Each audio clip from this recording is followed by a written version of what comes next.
Just think about the last time you paid for something without even thinking about it. Maybe you tapped your phone for a coffee, ordered something on an app, or split a dinner bill with a friend. It's just so simple, right? Seamless, almost invisible. But what if that easy little transaction was actually a tiny piece of something much, much bigger?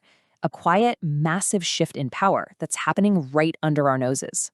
That's right, a quiet revolution. Because under the surface of our digital lives, the very plumbing of the financial world is being ripped out and rebuilt. And trust me, this isn't just about making things more convenient. This is a high-stakes battle for who controls the economy of the future.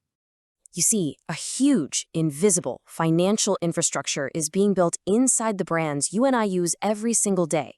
We're talking about Apple with its wallet and credit card, Starbucks with its app that holds billions, yeah, billions of customer dollars, Uber, which is integrating payments and lending right into its platform. These aren't just tech companies or coffee shops anymore. In a very real way, they are all becoming banks. So why should you care about this?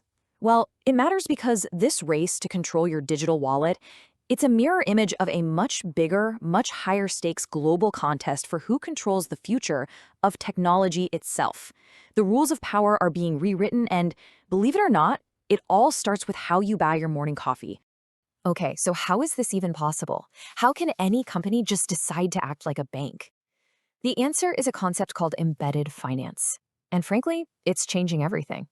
The engine that makes all of this go is something called banking as a service, or BaaS for short.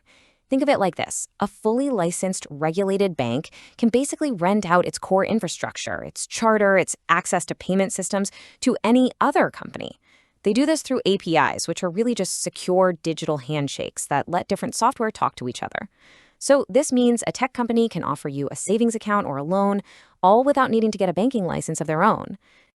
And this is a fundamental shift in how banking works. I mean, for centuries, you had to go to the bank, right? A physical branch, or maybe their clunky website. But with embedded finance, the bank now comes to you. It's woven seamlessly into the apps and websites where you're already spending your time. Now, to really get our heads around how this works, we need to pop the hood and look at the machinery. We need to deconstruct this system and look at what's called the BaaS stack. It's basically like a three-layer cake. At the very bottom, the foundation, you have the sponsor bank. This is a real licensed bank that provides the legal and regulatory cover. In the middle, you have the middleware. These are the tech companies that act as translators, building the digital bridges between the old-school bank systems and the slick modern app. And right at the top, the part you see is the front-end brand, the Apple, the Uber, the Starbucks that you actually interact with. But this is where things get really complicated and risky. The brand you know and trust, they own your experience. But the ultimate legal responsibility? That often sits with the sponsor bank you've probably never even heard of. And the middleware company, they just need their tech to work. It creates this diffusion of responsibility. So when something inevitably goes wrong, who's actually to blame? That right there is the multi-billion-dollar question. Let's make this less abstract. Let's look at a massive real-world example. This is the cautionary tale of what happens when one of the world's biggest tech companies and one of Wall Street's most famous firms try to build a bank together. So Apple partnered up with Goldman Sachs to launch the Apple Card back in 2019. The dream was this beautiful, simple, elegant financial product. But right from the jump, there were serious red flags. People inside were warning that the systems for handling customer problems weren't ready. But they launched anyway. And sure enough, by October 2024, the regulators came knocking. And the final bill?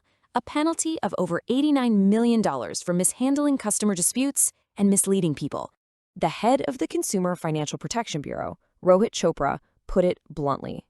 He said, big tech companies and big Wall Street firms should not behave as if they are exempt from federal law. I mean, that was a direct shot across the bow. It was a signal that Silicon Valley's whole move fast and break things motto just doesn't work in the heavily regulated world of finance. And the failures were systemic. Apple, the front-end brand, didn't even send tens of thousands of customer complaints to Goldman Sachs. Then Goldman, the sponsor bank, failed to properly investigate the ones it did get. On top of all that, customers got misled about payment plans and ended up with surprise charges. It's a textbook example of how these new financial layers can break down and how real people end up paying the price. But here's the wild part. You'd think a story like the Apple Card mess would slow things down, right? Nope. This embedded finance revolution isn't just continuing, it's speeding up.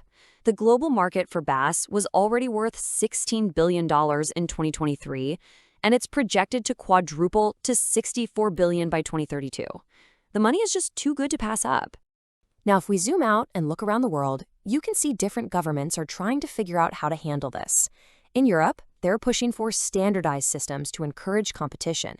China, on the other hand, has taken a much more top-down approach, basically forcing its big tech giants to restructure and act more like traditional, heavily regulated banks.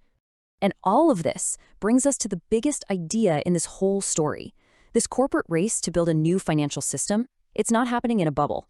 It's happening at the same time as a global, geopolitical race to control the most powerful technology of our era, artificial intelligence. There's this concept that's gaining a lot of ground in government circles called sovereign AI.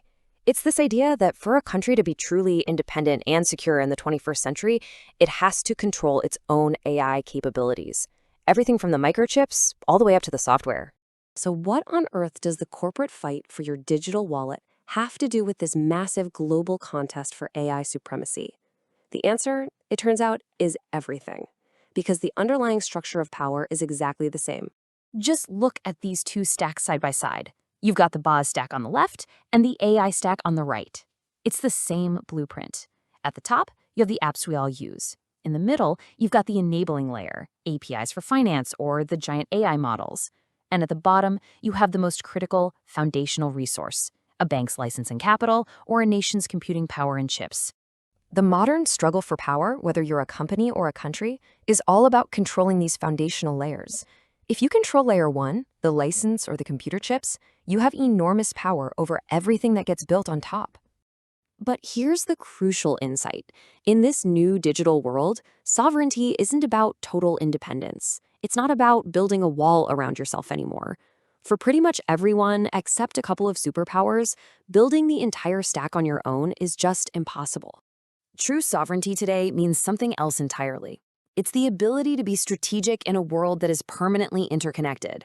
It's about deliberately choosing your partners, building real strength in one specific part of the system to give yourself leverage, and staying flexible enough to adapt as the tech keeps changing. Which leaves us with one final critical question. As these invisible empires of finance and intelligence get built layer by layer in boardrooms and in governments, who ultimately gets to write the rules? The answer to that will define not just the future of your wallet, but the future of power itself.